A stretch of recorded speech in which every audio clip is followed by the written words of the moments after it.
the biggest event that craft beer has ever had in Indiana. Indiana Brewers Guild made that happen. When you find a brewery that you just vibe with, you're drinking more than just the beer. Be the venue that treats these people so well, and they want to come back. And how do you land on a vacant gymnasium in Whitestown?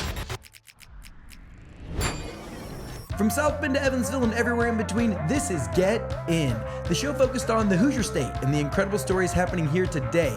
I'm Nate Spengel, founder of Get Indiana, and I will be your host for today's conversation. I want to take a minute to tell you about my friends at JC Hart and the opportunity that they are giving to Get In listeners. They are offering summer savings and up to 2 months off of rent at these brand new communities, East Bank in Noblesville, The Edge on the north side of Indy, and Wheelhouse in Westfield. If you're looking for an awesome place to live, you need to hit up my friends at JC Hart. Go to homeisjchart.com/Nate and check out all their cool properties. Or if you know someone that's looking for an apartment here in Central Indiana, send that link to them and JC Hart can take them on a personalized tour. You know me, I'm all about Indiana, and JC Hart is as Hoosier as it gets, and they do some amazing things in our community. And they also wanted me to let you know that they are always looking for awesome people to join their team. They just made the list of best places to work in Indiana for the 13th time. Check out their open positions at homeisjchart.com. Now let's get back into the episode. Today I'm joined by Bobby Mattingly, the general manager and co-owner of Moontown Brewing Company. Now Bobby and his co-owners restored the gymnasium of historic Whitestown High School into a lively space that combines live music, public and private events, a locally sourced kitchen, and locally crafted beer to celebrate Indiana's rich brewing culture. Moontown also has 2 other locations, a tap room in Carmel and a pub in Nashville, Indiana. Today we're going to be talking about building Moontown from the ground up, crafting the destination and building these spaces that people all across Indiana and beyond want to come visit, and what's next, and the cool things you guys are working on with the Brewers Guild and some different stuff like that. Bobby, welcome to the show. Thanks for having me, Nate. I've been really excited to come on, so this is cool. This is, a year and a half maybe in the making or so. For sure. Our first intro was before Indy 500 last year. I think so. I think that's where we first. And I went up and one thing that we're gonna get out the jump is you need to go see the Flagship location in Whitestown. Yes. And we're gonna dive into the start and everything there. It's an experience. There's really cool stuff going on. So you were, hey, come up and check it out. Come up and check it out. Yeah. So I popped up there and my mind was blown. Especially as a guy who loves history, the history that's built into that and the fabric of Whitestown, which a decade ago, no one was fired up to go to Whitestown. No, 10, 15 years ago, no. And our space in Whitestown, it's really comprehensive, and that's kind of what you're getting at. It's a great spot. The other thing that was cool is right when you kind of started coming out with your Indiana-focused social media stuff, immediately I was like, this is what our state needs. And that's why I immediately was kind of drawn to what you were doing and reached out and said, hey, if you're looking for this is Indiana, you got to see Moontown, so. Yeah. Well, I guess before we get into the build, the reconstruction, the growth, the 2 new locations, let's start from the beginning. What got you into brewing beer? And how old is Moontown? 2018. 28. So this grand opening St. Patty's Day weekend of 2018, which anybody that's starting a restaurant, it was absolutely insane. Maybe don't grand open your restaurant on St. Patty's Day weekend. Yeah. You will get slammed. Hey, there you go. It was a great way to get thrown into it. Trial by fire, right? Yeah. So how long before 2018 had you been brewing beer? Our story is similar to a lot. Started with home brewing, a lot of brewing stories, but my dad was very into beer. So when I was junior, senior in high school, this is 2003. Were you in high school? Zionsville. So you're Northwest side. There we go. Yeah, You're local. Grew up in Zionsville. And growing up, Whitestown, if people told me about Whitestown, it was 10, 15 minutes away. You hardly even knew it existed. There was nothing there. Absolutely nothing. You're there. A hillbilly. Got it. You kind of thought that, yeah. Because we had some people that lived in Whitestown, and they went to Zionsville. And we'd be like, where? What are you talking about? Where's Whitestown? And they'd be like, it's 10 minutes away. But my dad was into beer. He was one of those guys that was pretty early on into craft beer. And he's an engineer. He started home brewing. He just got our family really into it. So even in high school, I tell people, I was helping him on a Sunday, taking grain out into the backyard, dumping grain and helping him out. So he was really, again, he's got that engineering mind. He was really good at it right off the bat. And the first beer he ever made was King of Troy, which is our house lager still. It's the first beer that Cody's our head brewer, that we brewed at our Whitestown location. So this beer has been brewed since 2003 and still top 2 selling beer. So No way. Yeah. Where did the name King of Troy come from? So King of Troy is based in Troy, Indiana. My family, a lot of them are from Southern Indiana, Troy, Tell City, Evansville area, and my dad's relative settled in Troy, Indiana, so he just called it King of Troy, as the patriarch of his family settling there as the King of Troy.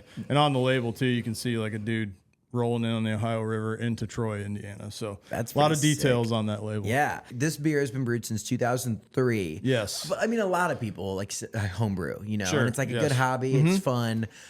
Taking a hobby and turning it into a business and then growing that is significantly harder. For sure. Where was the moment that you guys felt like, okay, we should make a business out of this? Well, it was a family thing, and I would say I helped the most.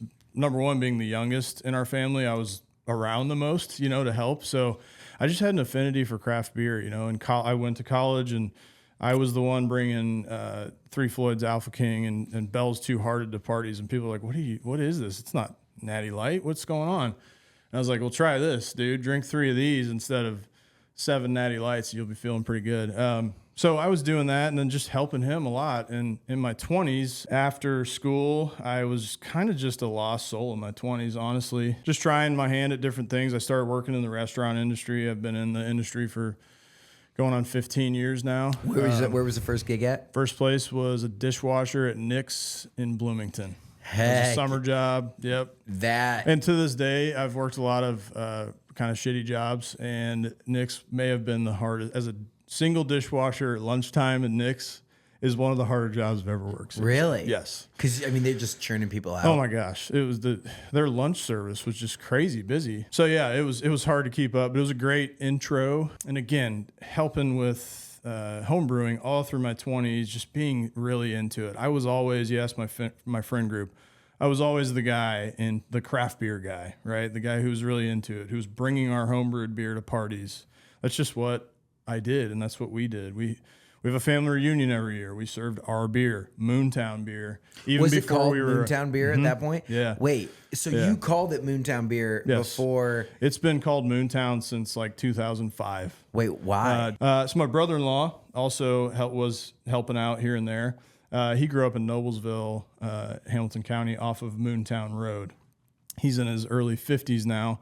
So even then, in the early 90s when he was in high school, there was nothing out there. He would tell us stories about the parties in the cornfields off of Moontown Road where they wouldn't get caught, in high school and college parties where they wouldn't get caught, and they'd just throw keggers and ragers out there off of Moontown Road. Yeah.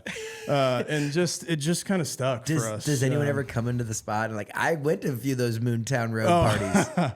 Not that I know of, but I'm sure Todd's friend, that's my brother-in-law. I'm sure his friends for sure have it's a good nod to some memories of it. Yeah. So it's been called Moontown beer since, or 2005. Around there, probably. Wow. Yeah. Before you even knew, it's kind of like a fun. It was we were just calling it that. We didn't have an idea for actually starting a brewery, but classically, as many home brewers, it happens with, hey, your beer is so good, you should start a brewery, this and that. And my dad was doing it as a hobby, but he was really, really good at it. And he was teaching me a lot of things. And I did try my hand in, my family is mostly, like my dad, 2 uncles, my cousin, all own or run construction companies. So we have a construction background. And so I tried it right out of school. Again, I was kind of wandering, kind of lost, and had been bartending, and was just like, my cousin gave me an opportunity in management and construction, and just kind of threw me into the fire, moved me to Miami managing electricians. It was crazy, crazy work. Miami, Florida? Yeah. So you're right out of college. Yeah. Yeah. How'd that go? It went well. Honestly, I still talk about, this is, 10 plus years ago. I still talk about it. I'm like, I'm the manager I am because of that. I got thrown into it, had to learn how to hire, vet, train, just manage people and work with people. So that was really, really valuable experience. But I got moved back to Indiana after our work was finished in the middle of winter. That was pretty terrible after living in Miami for 2 years, Fort Lauderdale, actually. And pretty soon I was like, I don't want to do this anymore. I'm not into construction. I've tried it. I have to ask, what part of Fort Lauderdale? Well, I first lived in Hollywood, Florida, which is right in between. This is where my girlfriend lives currently. In Hollywood? She lives in Dania Beach.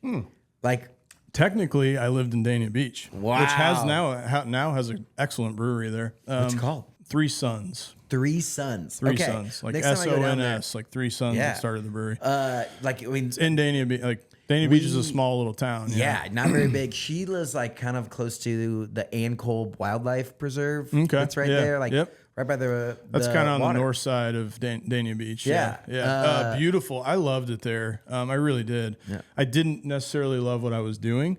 But Managing again, electricians, yeah. Oh my gosh, it was crazy. And it's such a melting pot down there. So I worked with all different types of people, right? And at the time, I didn't realize how valuable that experience was. And I'm so thankful to my cousin still to this day because it just helped me realize, hey, I can manage people. And Was Las Olas in Fort Lauderdale like a thing at that it point? was. Yeah, it was. It was still, it was a big time spot. That's sweet. And my place in Fort Lauderdale was really cool. So it was kind of a bummer when I got moved back to Indiana. And so I stuck with it for a little bit, but I just, again, kind of a wandering soul, still had this love for beer. And when I moved back, I said, Dad, I'm probably going to quit my job, and I think I'm going to get into the craft beer business. I think this is kind of my calling, and this is what I want to do. So, of course, he was supportive. My parents were supportive, and I quit my job, did some traveling, went out west to some of my favorite breweries out there, traveled to Vermont, got inspiration for what is now Cecil, our hazy IPA. Vermont is where East Coast hazy IPA started.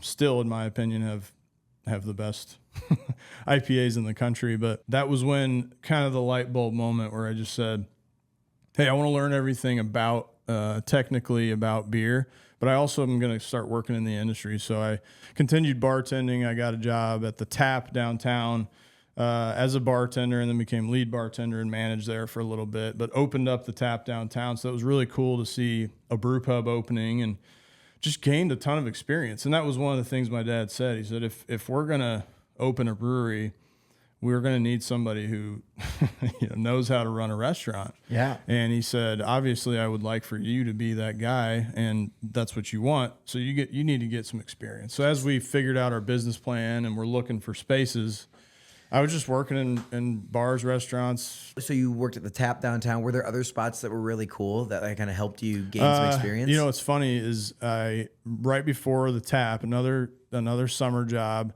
I washed kegs at Sun King. So I got into a brewery, met Dave there, and it's funny because he doesn't remember me then, but classic. Now we're good friends. That's funny because somebody else, the head brewer at Rheingeist, started by washing kegs at Sun King. Yeah, it's like when you get into the restaurant industry, and for me, I started as a dishwasher. That's kind of what you start at that size of a brewery. They're like, okay, we'll gauge how serious you are about this. Go wash some kegs, right? So I did that, and then I got an opportunity at the Tap, and I was really just trying to immerse myself in the industry and just learn mostly front of house stuff because that's where my expertise is in, but just kind of see all of it, So long way of telling you that's the story. You get to the time where you guys are serious about opening up this brewery. What spots are you looking at, and how do you land on a vacant gymnasium in Whitestown? We were looking mostly in Zionsville. That's where we're from. And we were striking out big time. We looked at some cool properties. They were too expensive, or they weren't the right size. It just wasn't working out. We looked in Brownsburg. We'd just been looking on the northwest side. That's where we're from, right? And we saw an opening there. We never looked in Whitestown. We never, again, just didn't think about Whitestown as a destination or a location. The first Whitestown Beer Fest was in 2015, first ever, and now, unfortunately, it's gone. They're not doing it anymore. But they had a homebrew competition, and I had entered some other stuff and won some medals at the state fair and stuff like that. My dad had too. And we went there and just won the whole thing by landslide. Won the first ever. They said, whoever wins gets this obnoxiously huge trophy. And we're like, we're in. We're going to go out and win this thing. I believe we dominated the competition, and we were already looking, and we won that. And a guy by the name of Dax Norton, who's now a dear friend of mine, he was the town manager of Whitestown, and said, hey, I've heard about you guys, and I love beer, and we are trying to... Heck yeah. For sure. I was like, okay, you're cool already. Yeah. Dax, my man. And he's like, we're revitalizing Whitestown, and one of the things is we'd like a centerpiece of our old downtown to be a brewery. And he said, you guys we like your vibe, blah, blah, blah. We love your beer. You got to check out this old historic gym. If somebody doesn't take it, it's gone. We're demolishing it, and we're redoing everything. So we weren't necessarily looking to restore a historic building. In a way, it kind of fell into our laps. So basically the deal was, and people joke with us all the time, they sold it to us for $1, the building. $1, but there was a deal that we had to put a substantial amount of money into it to restore the space. You get the real estate, but you have to spend what you would have spent on real estate essentially, yes. Right. On fixing the building. Yep. And we were in construction. So my dad's mostly and brother, they run the company together in commercial construction. Got our uncles involved, and took about some planning and a couple of years of planning. But at what point did you get the building? 2015. So we got it in 2015, and we opened in March of 2018. We were soft opened by December of 2017. Actually, we did our first event and sold our first beers December 2017, and that was a month after Cody and I brewed like 10 beers in a row. We were brewing every day. That's a whole nother wild story of just getting everything together. But the restoration was from maybe early spring of 2017, and we had the building done by December 2017. Wow. So we but it was 2 years really of like quickly. planning. Planning, working with the town of Whitestown. I mean, they're a small town, really growing a lot. They had no idea what it would take to put a brewery in, especially with one that the way we wanted to do it. Yeah. So it took a lot of... Like, what were some of the early 2 years of planning and like... For sure. Even just how we're going to dispose of wastewater, right? For example, they were like, well, we don't know how much is gonna come out of your brewery, how much our wastewater treatment is gonna be able to handle. Just things like that. Oh yeah, because what do you do? That kind of stuff, and then just classic government red tape of just trying to. Yeah. But like altogether though, it's like, it seems like a pretty cool public-private partnership to help bring this to life. Mm-hmm. Yep. One of our parking is a huge thing, right? In all these Indiana towns, but one of our lots is a shared lot with the town of Whitestown. So very quickly it was a partnership with the town, and I have to thank Dax. He's now the town manager of Bargersville. Oh. So he's kind of trying to do, which they already have taxmen there, but he's kind of trying to do a similar thing that he did in Whitestown. Is it interesting that like some of these small communities around central Indiana are like, first thing we need is a brewery. And then from there, coffee shops and all the other stuff. And at that time, that was when a real boom was happening. 2015 to 2017, it had been booming since probably 2010, the craft beer industry. But that was, that's when towns were like, hey, we can build around a local brewery. The business model that we were going for was brew pub, local spot, not distributing, again, people coming to us, being a community spot. Yeah. And we had the space to do that. Yeah, that's so cool. You opened up in March of 2018. Mm-hmm. Well, I guess actually before we even get into that, when you say renovation, like talk to us about what you get the keys to this building. Yeah. Oh, yeah. What's it look like and what do you get it? The outside was like a mustard yellow. So it was a real gnarly looking color, painting the outside. The concrete floor was it was probably half concrete and the rest like sand and dirt. The locker rooms were down below. In those days, they would build locker rooms below the floor, and the bleachers would go above them. Yep. So there's like block windows on the base of our building that you can't see through, and those were the windows to the locker room. So the biggest restorations were the floor. We had to redo all of the concrete throughout a little over 10,000 square foot space, and then the roof, the ceiling, inside and out, we had to redo. So exterior roof, inside, we put acoustic paneling all throughout the inside. And it's funny we did that because now we do big, loud, awesome concerts, and that acoustic paneling is huge for sound there. Oh my gosh, dude. I'm like looking through some of these older pictures. Yeah, we restored all the windows. So big, beautiful windows there. We just restored all of them. We kept everything original. Some of the windows and some of the walls were bricked in. We took those bricks out, restored the windows that were there, and made like the foot rails for our bar, for example, are bricks that we took from the walls of the building. Oh, that's sick. Because most of it is the high school. The grade school was built in 1895. There's some of the walls there from it, but it's gone. Just one exterior wall, and then the high school, parts of it were still there, but now that's our office, our kitchen area is all like old classrooms. That's and wild. bathrooms. Well, because the school closed in 1963, so and then got consolidated. This is the history lesson for everyone. Yes. Whitestown High School closes in 63, gets consolidated to Lebanon and consolidated to Zionsville. Correct. So, like, was the building just sitting empty for? Well, it had a lot of 40 years? Yeah, a lot of people in there. It was an auction house. It was an electrical storage warehouse for a while. A tarp company, a guy who made tarps was in there for a while. Sick. It had apartments in it that were, and I have had a guy come in and he said his buddy lived in one of the apartments and they used to have all kinds of crazy parties there. Because it was like 6 apartments. This is what he told me. But one of the apartments was just basically like 80% of the entire building. So he had like his bedroom was in where our event space is. Like in the gym? Yes. Like a huge space, just wide open.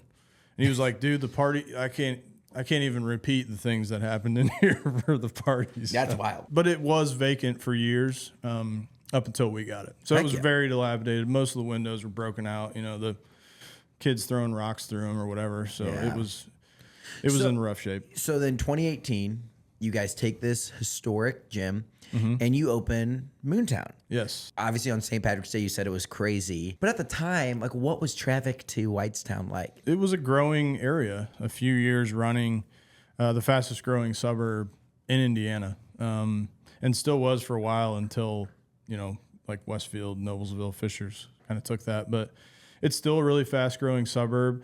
Early on, I do have a lot of memories of when somebody would come from the north, they'd be like, I never thought I was going to find this place. I was driving through the middle of nowhere. And I'd be like, well, it's funny because we're 15 minutes from the Indianapolis line. We're really, really close to Indy and a huge population of people. But if you go just on the north side, which is now getting huge development, it was like still very barren, Yeah. So it was a destination. We knew it would be a destination. Well, okay, so first weekend you open, obviously people go to grand openings, St. Patrick's Day, it's ripping. Insane, yeah. But like, lunch on Monday. Right. Like, we're closed on Mondays, but okay, lunch. Let's say like 3 p.m. on Tuesday, you open back up. Like, Sure. Is there people still coming? Yeah, there was still buzz. Yeah, it was. Okay. It was still busy, and it's stayed that way. It's crazy. We're going on our 8th year, but it's stayed that way. It's been very steady. I think it's the combination of a lot of people moving into Whitestown and Zionsville and even Brownsburg, get a lot of Lebanon, just that area. It's that combination, plus it's the destination. So people coming from Lafayette, Chicago on their way down to Indy, they see our sign off the road and they stop in and No way. are pleasantly surprised. Yeah, we still get that. Yeah. Well, and one of the big pieces of the original Moontown location is the event space. Yes. How quickly did you realize, like, hey, we gotta host events to give people a reason more than just like drinking a beer to come into here? Well, it's evolved. I'm a firm believer in evolving as a business owner and just as a business, but It was mostly private events. So we we leaned into the weddings and the rehearsal dinners and company parties and that stuff. And we still do it. So it was a lot of that, just kind of putting ourselves out there and saying, hey, we got this amazing space. It's very unique and it can be used in a ton of different ways. You know, we leaned into that. We also did a lot of parties. We do a huge Oktoberfest celebration. It's a great time. You should come and compete in the Stein holding competition. We'll see what you can do there, man. It gets crazy. So just the combination of mostly private events and public stuff. And then post COVID is when I kind of had another light bulb moment of, hey, I think what people are looking for is a full immersive experience. So we already have the locally sourced from scratch kitchen. We already have excellent beer that's starting to win a bunch of awards. We have this event space, and I feel like we're kind of closing off people by doing mostly private events. So, and we have this incredible acoustically sound room. Let's do some concerts and let's take a risk. And that's what I did. I started looking for bigger bands, trying to fill the room, and now we're the first kind of big one was a guy by the name of Tab Benoit. He's a blues musician from New Orleans area, Houma, Louisiana. I was a big fan of his, and I just straight up reached out and was like, hey, we got this awesome space. I've seen you before. We'd love for you to kind of be the guy that puts us on the map as a music venue. And we can talk about that, the music venue more, but that was a big moment for us to fill the room and bring in a well-known. How many people came to that? And even at the time, I was like, I think we can only do 250, 300 people.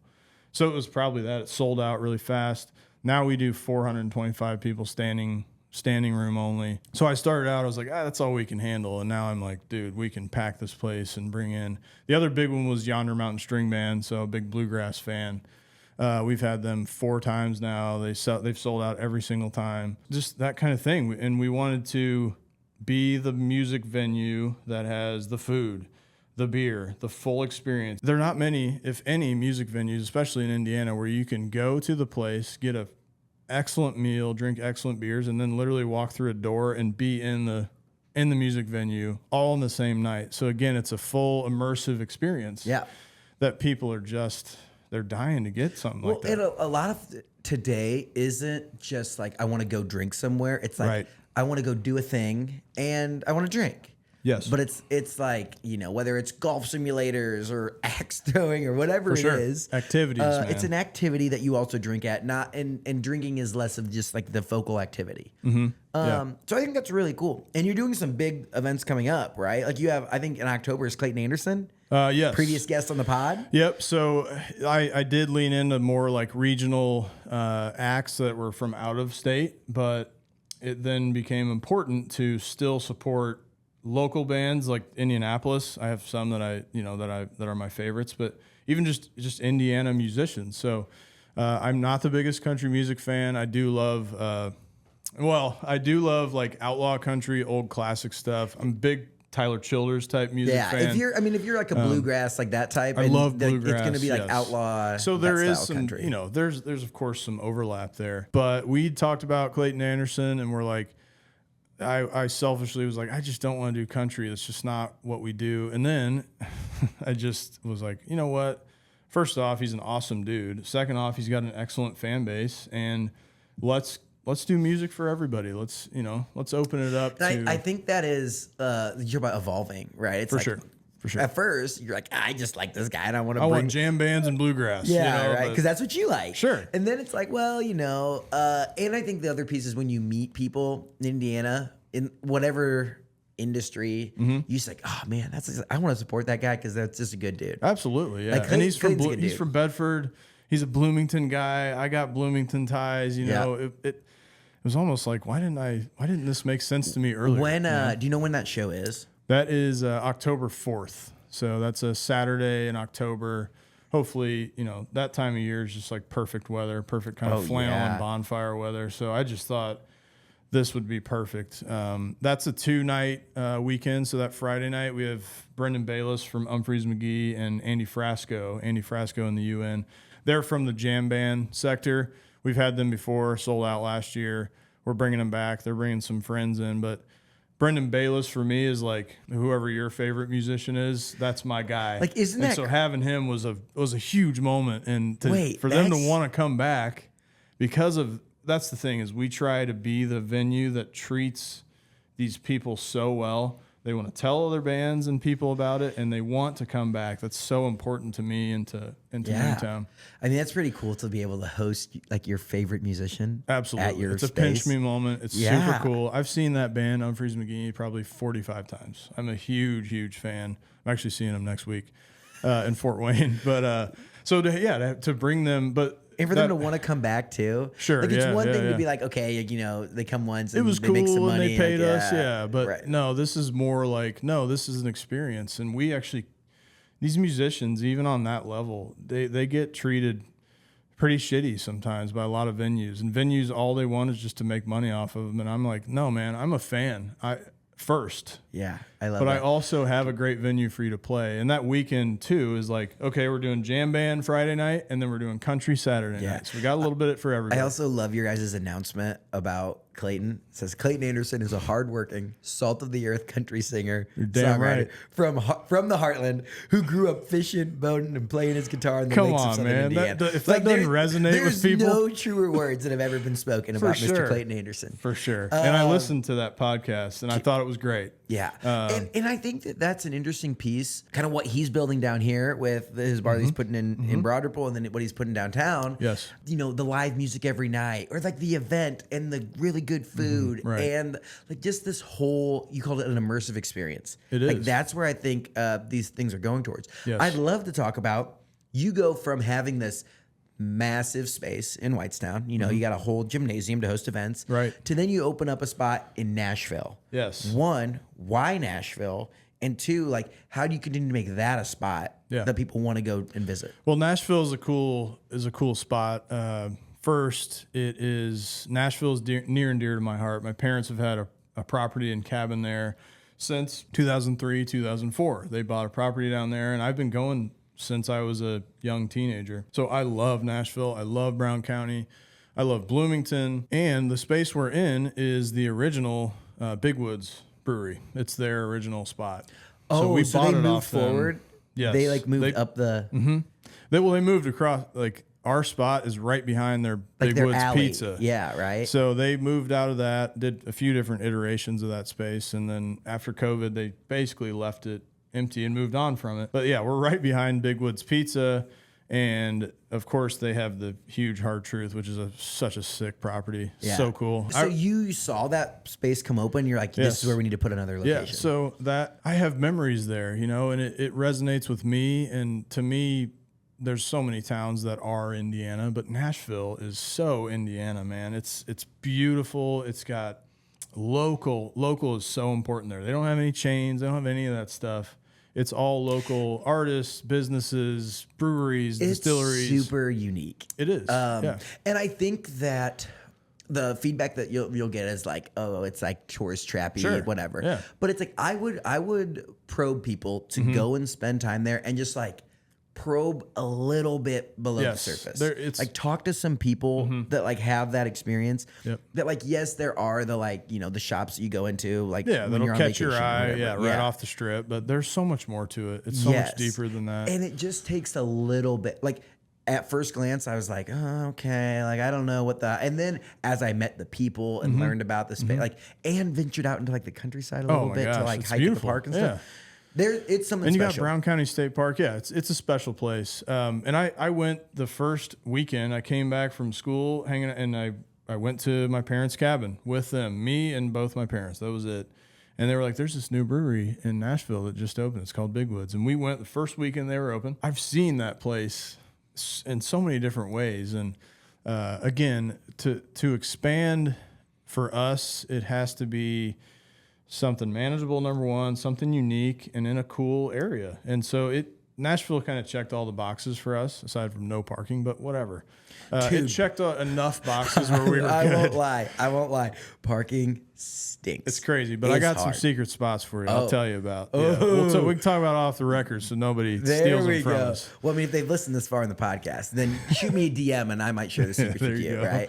Okay, so you opened Nashville. Yes. You know, the reason you opened in Whitestown because it was close to home. Mm-hmm. Yeah. Like now you're an hour and 15, hour and 5 away. It's like an hour, 10 minutes. Yeah. I was like on both sides. I'm down there once a week, but I love it. It's now part of me. It's part of our business. It's part of Moontown. So when it's a labor of love, which it certainly is, it's not that hard for me, man. I love being down there and, you know, keeping tabs on the place. I think it's really important, you know.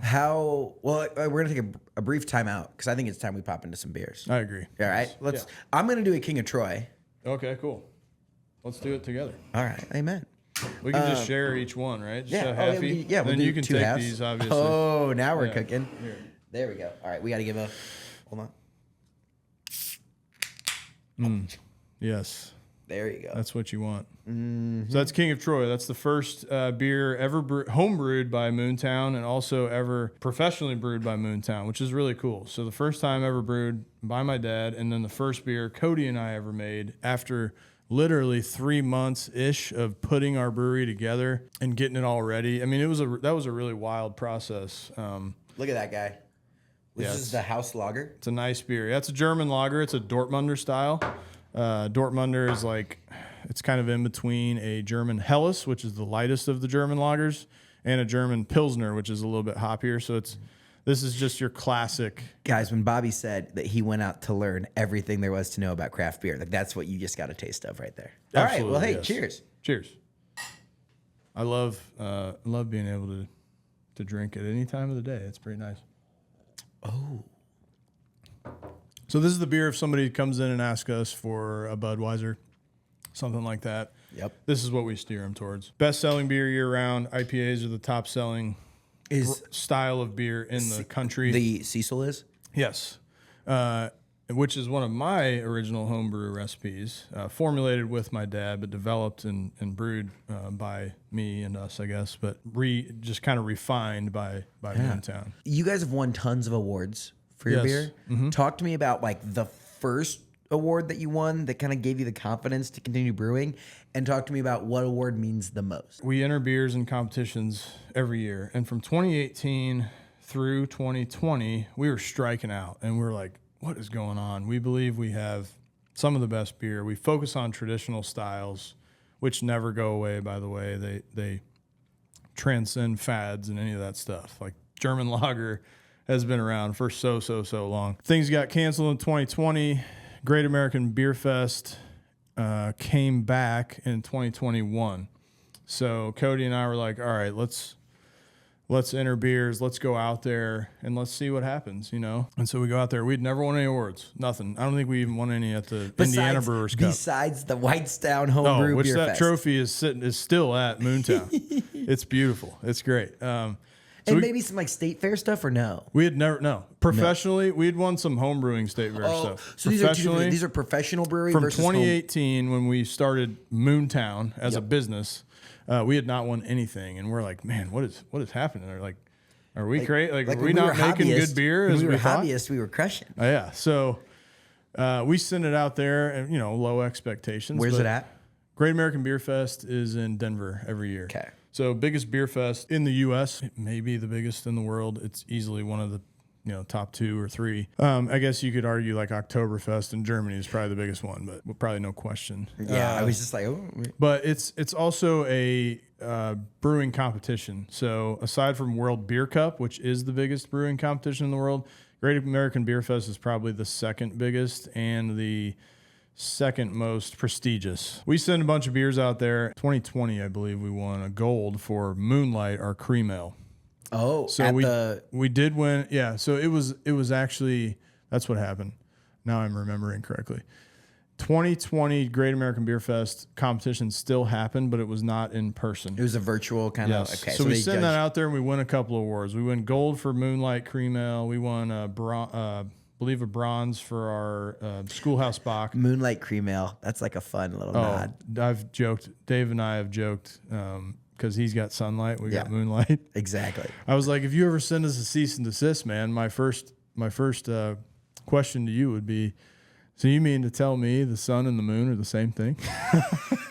He was like, man, when you guys first came out with that, I was a little, and I didn't know you. So I was like, who is this asshole here? And it wasn't even meant for that. We'd had Moonlight for a long time, but anyway, it's kind of fun though. But we won a gold. Yeah. And it's funny because Sunlight, which has won a ton of medals, and rightfully so, it didn't win anything for Cream Ale that year, and we won gold. So that was fun. But anyway, so 2021, it's back in person. We go out there. We're coming off some medals, our first ones ever. We get a medal, and we're there, and we're like, okay, cool. We win a second medal. We're like, okay, this is sweet. And when you win awards, you go up on, it's in their convention center, so it's like a 5,000 person, venue, and you walk up on stage and you shake hands with the who's who of craft beer, the president of the Brewers Association, stuff like that. And after our second one, they go, well, you guys need to stay up here. You guys need to stay up here and wait. And we're like, we've been drinking all freaking morning, and we're like, well, what's going on? This is crazy. We're in Denver, so we're up in the clouds a little bit too, and we're like, okay, this is cool. Yeah, take that how you want. Yeah. But we're like, oh man, this is cool. And we're like, why are they having us stand up here? And we win a third medal, and we're like, this is sick. And they're like, okay, now we're gonna announce Brewery of the Year for they have small brewer, mid-size, large, and so on, right? Based on your barrelage, how much beer you make. Yeah. At the time, we're making very little comparatively to other breweries. And they announce us Brewery of the Year, Moontown Brewing in little quaint Whitestown, Indiana. So we go up there. Small division? For the small division, yeah. So we win Brewery of the Year. And not only that, Cody, our head brewer, wins Brewer of the Year. So we win three medals for beers, Brewery of the Year and Brewer of the Year in 2021. And we're like, man, we're on cloud nine, and people are shaking our hands, and all of a sudden people they're like, these guys are legit, We went to Bierstadt, which is a lager house, and like people are buying us beers. We're like, this is all brewers hanging out, We've made it. We've done something. Like how many, out of how many breweries are entered in this? A couple thousand enter, and it's depending just on the category, based on judges, taste, professional judges. Yeah. So there's all kinds of certifications for judging. What do you think the difference? What is that called? A Cerrone? Why am I drinking water? Yeah, I got right. beer. A Cicerone. I am a certified Cicerone. Yeah. And they can judge beer. That's like your sommelier for wine or your whiskey steward for whiskey. Yeah. So it's your highest level of knowledge of general knowledge about beer styles, technical brewing stuff, food and beer pairing, service, all that stuff. So all those kinds of people are the ones judging it, right? So and then you have professional brewers, brewery owners. All these people are just the highest people in our industry. They're the ones judging the beer, which is insane how they get it all done because there's so many beers. That sounds like a fun job. Yeah, and you're talking sips that are smaller than this. Hey Hoosiers, let me tell you about Keller & Keller, a respected Indiana-based law firm that's here for all of us, from Evansville up to South Bend. They've been serving Hoosiers since 1936, and they really know what it means to fight for the community. These guys have recovered over $1 billion for their clients. Yes, that's billion with a B. That's a serious track record of getting results. And here's something that should really make your wallet feel good. They have a zero-fee guarantee. That means you don't pay a dime unless they win your case. Talk about peace of mind when you're hiring a lawyer. So if you've been injured here in the Hoosier State, don't hesitate to call 1-800-2-KELLER to get the support and guidance you need. They mean business. Now let's get back into the episode. Winning those awards, how much did that change your guys' business and your confidence and just everything for the brewery? It certainly helped our confidence with the amount of breweries there are. You have a bit of imposter syndrome. You kind of have that until you get something that confirms you're doing something right. So definitely helped the confidence, definitely helped our brewing team's confidence and mine. Just talking about our beer, I could now say, look, I have something to back it up. Well, and it's like you had known, like these are good beers. Yeah, but to the layperson, they're like, okay, well, that's what everybody says. Yeah. We have the best beers, and our beer is awesome. But now it's proven, right? Well, yeah. What do you say to the people that are maybe trying to get into craft beer or don't necessarily I feel like a lot of people like hate on, oh, it tastes like dirt or it tastes like hops or whatever. Right. Well, there's a craft beer for everyone. There really is. And there's a way to, it's just about asking questions and hearing, people's stories and what they like to drink and what their flavor preferences are. And then we can kind of go from there and we can find something for you. It's funny too. We have employees that come in and at first they're like, oh, I'm just here for a serving job. I just want to make cash and I'm not really into beer. And I love when a new employee says that to me because I say, and I'm joking, but I say, oh, well, you will be into beer. You will. Man, 99% of the time I'm right. They're like, man, I'd never drank Cecil. I hated IPAs. And now they're like, I can't drink anything but, it's just, your palate is pretty incredible and it's moldable, and it evolves. So it's fun. It's fun to get people into beer, Well, we have one more expansion to talk about, Yep. Which is your Carmel tap room. Yes. So where is that at and what led you? Because I remember you were like, hey, there's got to be this attraction. You're bringing people in. Mm-hmm. Why Carmel? Why this tap room? Where's it at? Well, it's on Old Meridian and Main Street. So it's West Main Street, just west of like downtown Carmel. And it is a area that's getting developed. So we're in the Signature Apartments, which is, I believe, about 350 units. We're one of 4 retail spaces. And the cool thing about that is it's a really small space and it's just a tap room. It's a place to gather and drink beer and other beverages. We don't have a kitchen. You can bring food in from outside. So less work for us and overhead in that sense. And there's tons of great restaurants right around there.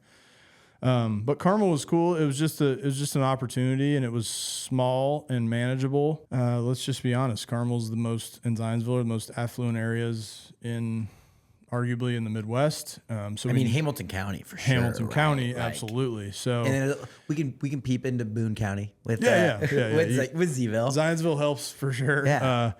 But that was a big part of it. Plus, we're on the north side of Indy, but we're on the far northwest side, and we get a lot of people from Westfield, from Carmel, from Noblesville, even Fishers that come all the way to Moontown down 146 to drink our beer. And we're like, well, let's get it a little closer and let's go to Carmel. Let's and huge population.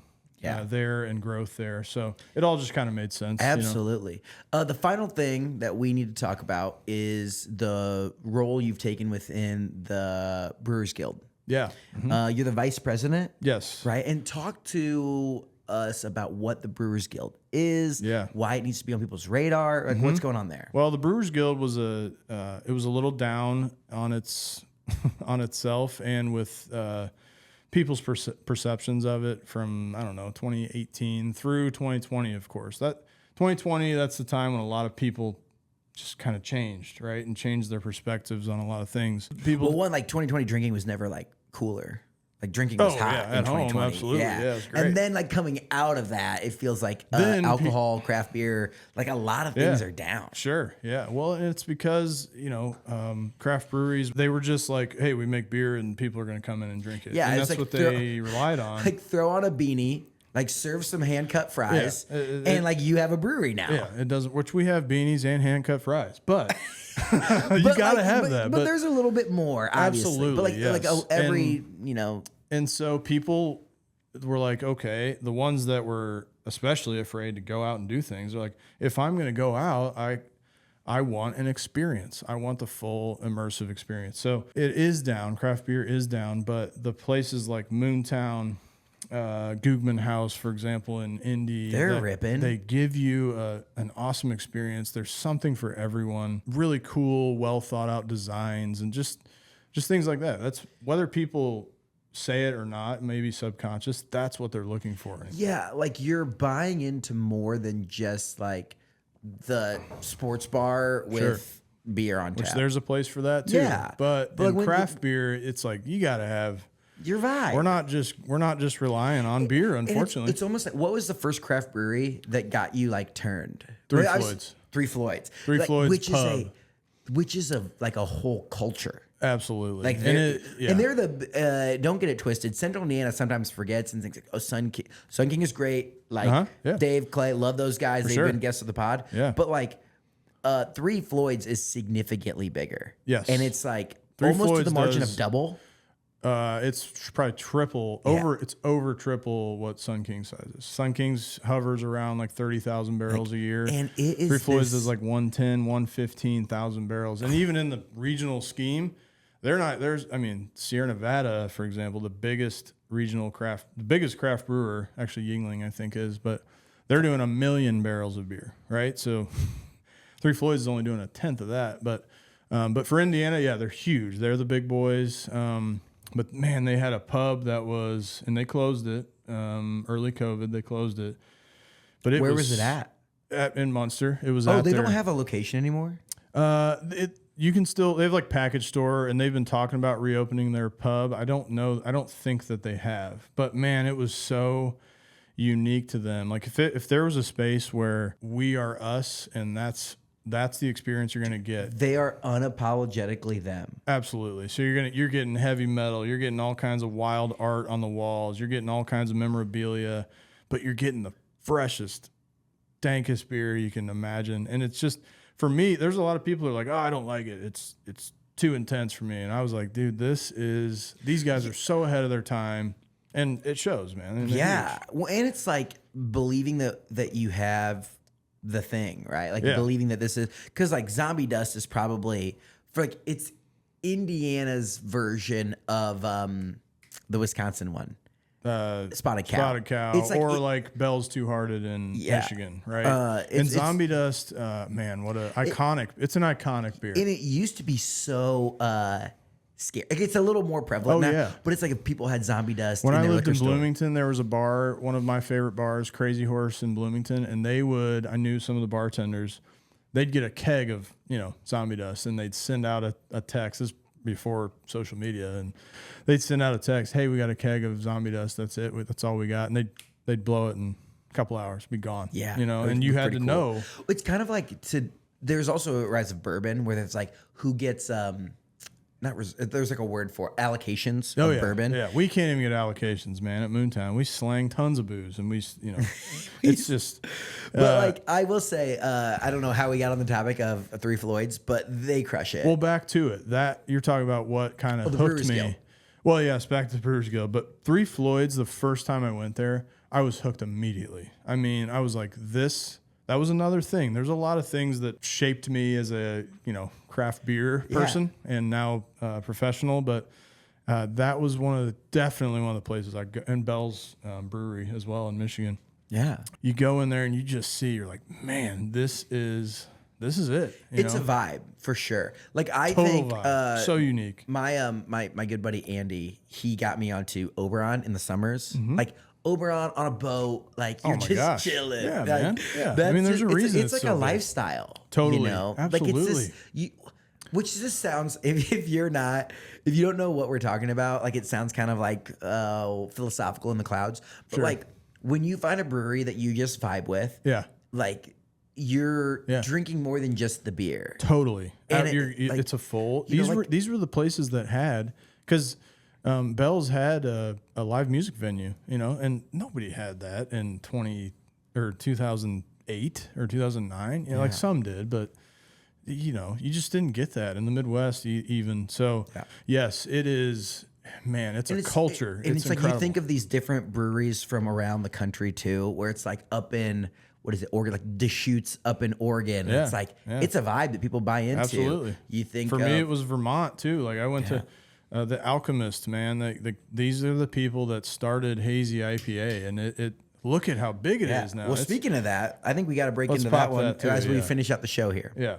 And then we can talk about the guild. Okay, so tell me about this one. I know this one is very important. So King of Troy is like my dad's baby, and it's Moontown's baby. But Cecil is mine. It was 2015, 16. Hazy IPAs became a big thing. Actually, like 2012 is when they really popped in Vermont. But I was homebrewing a lot. I was learning that side of things, and I was Look at that. That is hazy. It's pure haze right there, man, and still a ton of flavor. There's still bitterness. It's a great beer, and it's our best selling beer year round. But that's totally wait, this is the best selling beer year round. Year round, no matter what, at all 3 locations. Wow, it doesn't matter what time of year.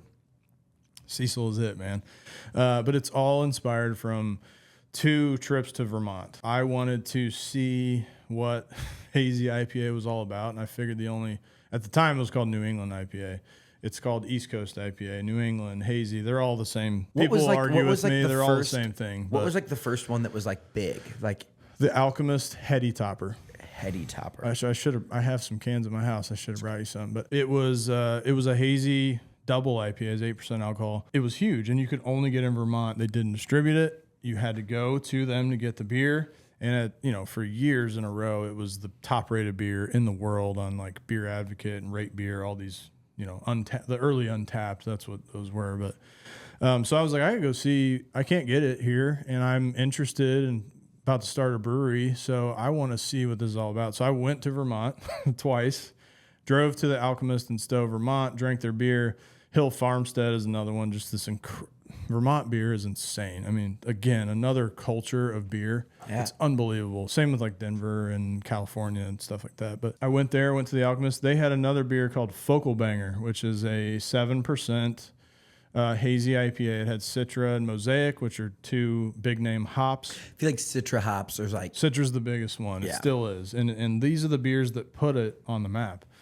So I was like, I'm going to make something. I brought a ton of beer back with me. I'm going to make something similar to that. And but Hill Farmstead, they were a family-owned, family farm brewery, and they named a lot of their beers after family members. So Cecil is kind of an homage to my respect and love for Vermont beer. Number one, it's inspired by a beer there, and then the name is inspired by another brewery in Vermont, because Hill Farmstead was naming, like, they have a pale ale called Edward. So he's naming beers after family members, even dead family members Cecil is too, but from years and years past, and just an homage to your family and who you came from. So I was like, I want to do 2 things. I want to make a hazy, and I want to name it after a family member, just like these guys did. So we came on Cecil. That's my grandpa on my mom's side. He's on the can there too. That's him. Yeah. Was a Navy man. My son's name is Cecil as well. So wait, is your son named after the beer or the man? My son is named after my grandpa, my mom, and my beer. In that order. There you go. That's good. That's good. So he's named after 3 Cecils. 3 Cecils. That's amazing, man. Yeah. So anyway, I just mimicked. So Cecil is Citra, Amarillo, and Mosaic. So I took 2 of their hops, added another one, and I made a bunch of different versions of it. Yeah, that was it, man. That was where it came from. And so I had to get Cody into it, because he was like, man, I only like, he liked a lot of beers too, but he was like, I'm trained in traditional stuff. That's what I want to make. And I was like, dude, we gotta make a fire hazy beer.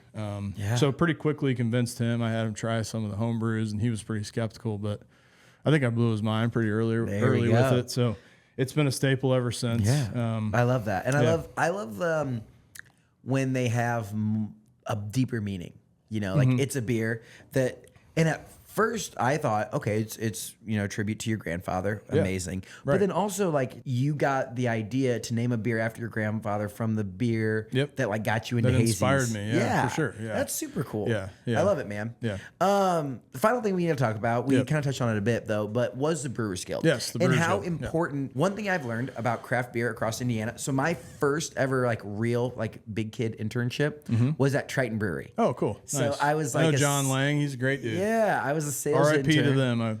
Unfortunately, yeah. So over here in Broderville, though, at the tap. Yes. Yeah. I would beer tend that at night, and I would like go out and it was the greatest job for. I was gonna be a senior, so it was before my senior year. Yeah. I had just 21, turned 21, and I would make the. I would like do like we got new samples in. Like, all right, I'll go make the rounds, and I would start at the tap room, and I would come down and I'd hit.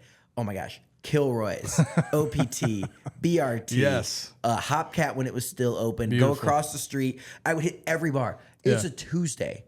4 p.m. comes around. I've sampled at like 12 different like bars. That's awesome. I'm tossed. Yep. I'm like, call my roommate. Yo, buddy, you're going to have to come pick me up. That's part of selling beer too, man. Like it's in so many ways, it's not for the faint of heart, but you got to drink it. You got to know what you're doing and what you're selling. That all to say, one thing I learned was that like though it is competition, there's also this aspect of like co-opetition, right? Where it's like it's a community. It's a community, and the Brewers Guild's a huge part of that. Yes. So the Brewers Guild is a nonprofit organization, and essentially gets their funding from beer fests, which bring breweries together 3 to 4 times a year. So you got Winterfest, Summerfest, Spring, Fall, that kind of thing. It also, through brewery memberships, gets funding there. So you buy in, and a lot of people ask, well, what does the guild do for them? And the Craft Brewers Conference, the biggest beer conference in the world, was just in Indianapolis. And it was essentially brought in by the Indiana Brewers Guild. The biggest event that craft beer has ever had in Indiana Brewers Guild made that happen. Happy Hour that just started last year. The Indiana Brewers Guild lobbies for a lot of change in archaic beer laws. Is Clay has been like a huge Clay staple was, yes, for a long time. And now Dave has kind of, because Clay now runs their Florida spot. Yeah. Well, I just remember the two of them together. There's absolutely. like a more barrelage and beer. So there was a limit, and Sun King and Three Floyds lobbied with the help of the Indiana Brewers Guild to increase that. Because Sun King did need to expand, but Three Floyds especially was like, look, we're hitting our limit legally. We've got to be able to expand this. So, and I think growlers on Sundays, man, like a lot of these things that have happened in the last 10 years that were just insanely stupid laws in Indiana. Like the Brewers Guild was a huge part of making those changes, right? Like we didn't even have happy hour till last year. Well, the reason is because the Indiana Brewers Guild lobbied hard with the state to make that happen, you know? Yeah. And we are very appreciative of that. Yeah, I mean, we embraced it, and why wouldn't you?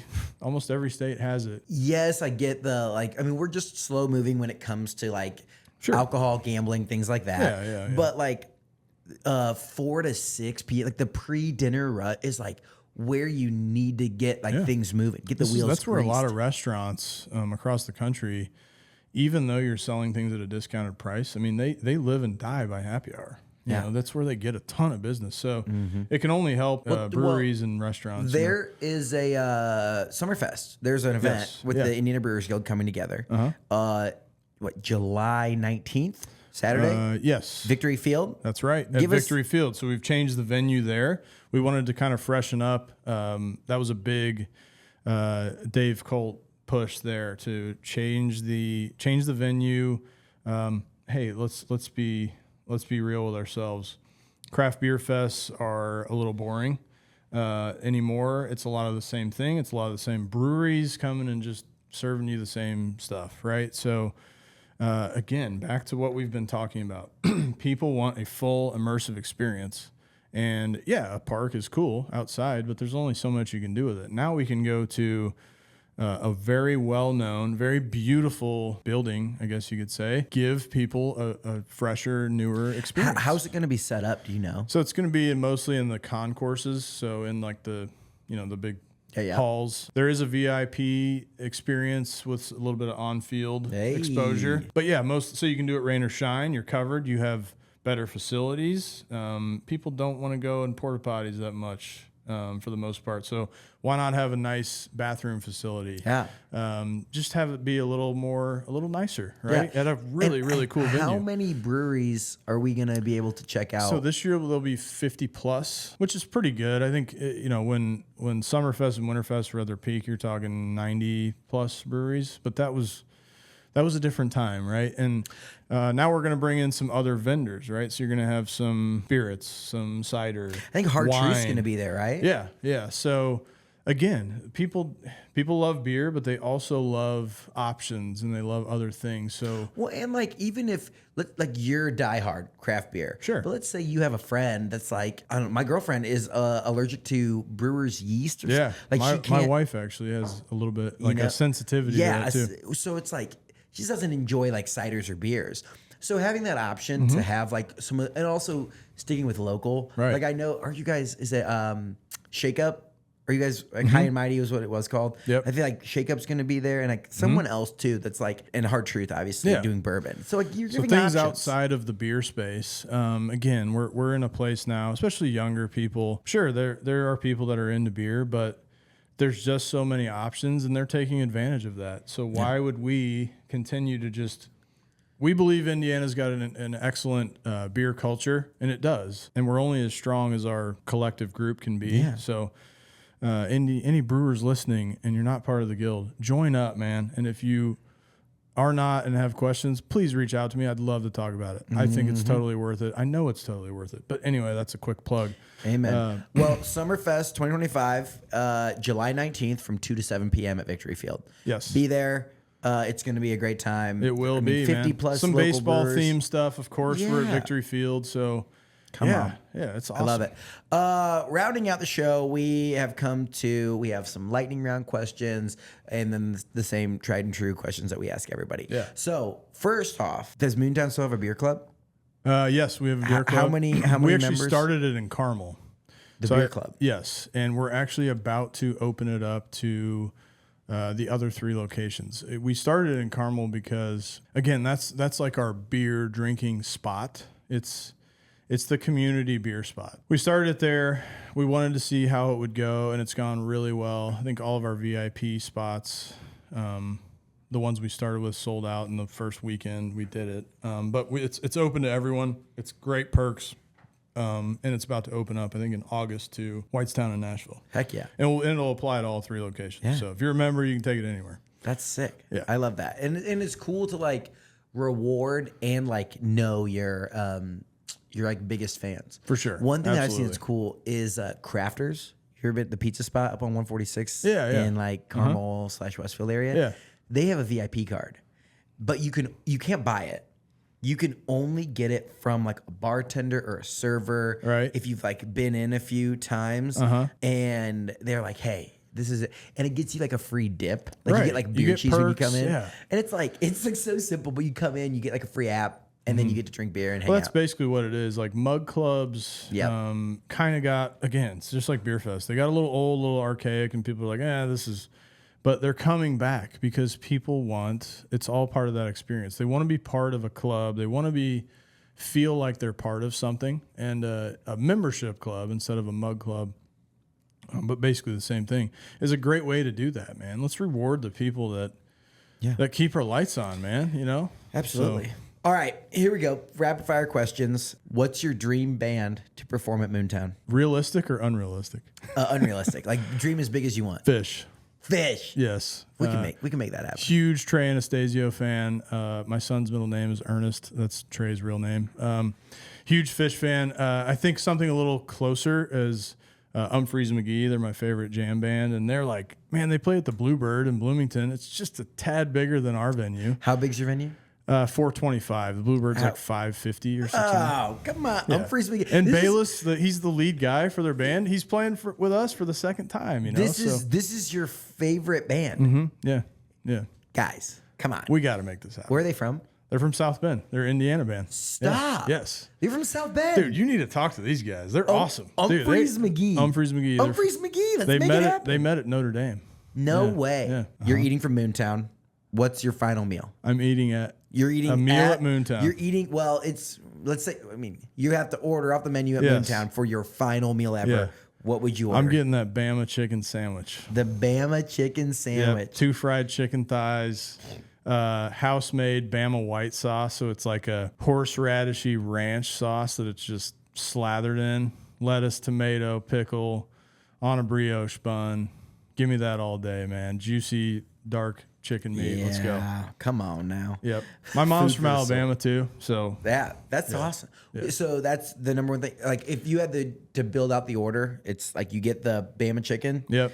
And House cut fries, which get are that. excellent. Come on. That's probably what I'm getting. People that might not be into craft beer, like don't know, they're still trying it out. What would you recommend? How do they dip their toe in if they come to Moontown? Just look at the space. Look what we're doing here. We have an offering for everybody. We have indoor and outdoor like space. actually though, like what I show up there and like I don't know what I like. I don't know what to get. Like what's a beer that's going to be an easy on ramp? I'm going to throw you a king of like tell me you're going to tell me what kind of flavors you like, but honestly, if you like something really fruity, I might throw Cecil at you. It's got a really nice citrus fruity character. I think that the like hazy might like turn people off at the beginning. So I'm going to throw you King of Troy, the German lager, and then our Hefskowski, which is a German Hefeweizen. So 2 very traditional styles, very light, not high on the hoppy scale. Yeah. Again, something I love this. Cecil's great. Yeah. King of Troy's great. Yeah. Like, I like but the it's hazy. something you probably have to build up to. Some people, though, it's pretty amazing when they're like, I like stuff that's fruity and like juicy. And I'm like, well, this is it. And it does have bitterness. It's not as perceivable as you would think. Absolutely. Right? We've come to the end of the show where I ask the same 3 questions to everyone that sits in the chair. What's something the world needs to know about Indiana? Well, I've listened to a lot of your podcasts, and I'm so impressed with a lot of the things that people have said about Indiana, and I don't want to repeat them. So I agree with a lot of them. Clayton, you took my state park thing, dude. Sorry about that. Well, because you guys have a beer for the parks. Pints for parks, yeah. We do a beer for every state. We're doing a beer for every state park. We're tapping Shades State Park, which is an American lager, very approachable. But it's just a series of beers we do. We give back a portion of proceeds to the state park system. That's been a really cool. Have you done Potato Creek yet? No, that's a newer park. So we started chronologically. Oh. So the very first one was McCormick's Creek. Yeah. I don't know exactly when Potato Creek was, but no, we're not it's down the list a little bit. Yeah, we're not at that one, like but we will. 1916. We actually just hit the anniversary. It was like in July sometime. McCormick's Creek was number 1. Yep. How far down on the list are you guys? We're at 13 now, which is Shades. That's sick. Yeah, so we do. It's a cool way for us to get creative. And What's been the beers. quickest one to sell out? Some of the hazies probably. Well, like for what park do you have any idea? McCormick's Creek flew. It was a hazy IPA. Yep. So it was like Cecil. It absolutely flew. It was the first one we ever did. So that was probably the fastest. Pokagon was a cool one. That was another hazy. A lot of these IPAs. Oh, I might have made that one a stout, like a little like winter beer because of the toboggan run. For sure. You Yeah. know? Yeah, There you go. Absolutely. We've done some darker ones too. Yeah. Brown County, we did a India brown ale. So we did a hoppy brown ale. And that one actually won a medal at the state fair. That's so awesome, that man. was Okay. cool. That's another side tangent, but I love it. Back to. What's something the world needs to know about Indiana? I'm an avid golfer. Indiana is a underrated golf state. First off, we have an unbelievable amount of golf courses, amazing golf courses in the Indianapolis area. And we're known for Pete Dye being from here and designing some incredible courses, including like Crooked Stick, French Lick. But there is a Pete Dye trail in Indiana that a lot of people don't know about. It starts up in Lafayette area and goes all the way down to French Lick. And there's like 7 or 8 courses you can play, all public. And a lot of people do it. They'll play the Pete Dye Trail in Indiana. So that's awesome. Underrated for that. And for disc golf, man. I'm a golfer and disc golfer. I'm telling you. He's a double dip. I'm a double golfer. Yeah. Indy's got some excellent disc golf courses too. So Pete Dye originally from Ohio. Correct. Yes. But then like Carmel became like his home base. And Crooked Stick was his baby. Yeah.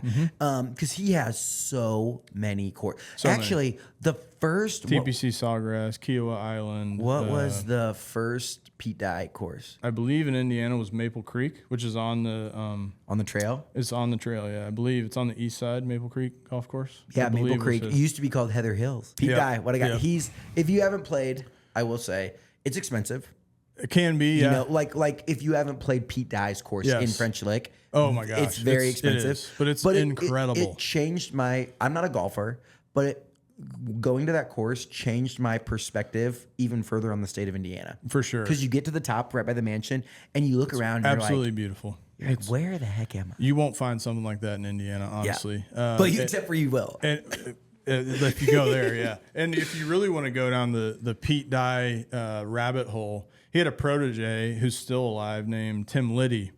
Tim Liddy, his portfolio of golf courses in Indiana is huge. So you can play Pete Dye and Tim Liddy courses all over the state of Indiana, man. He's got them everywhere. Trophy clubs in Lebanon.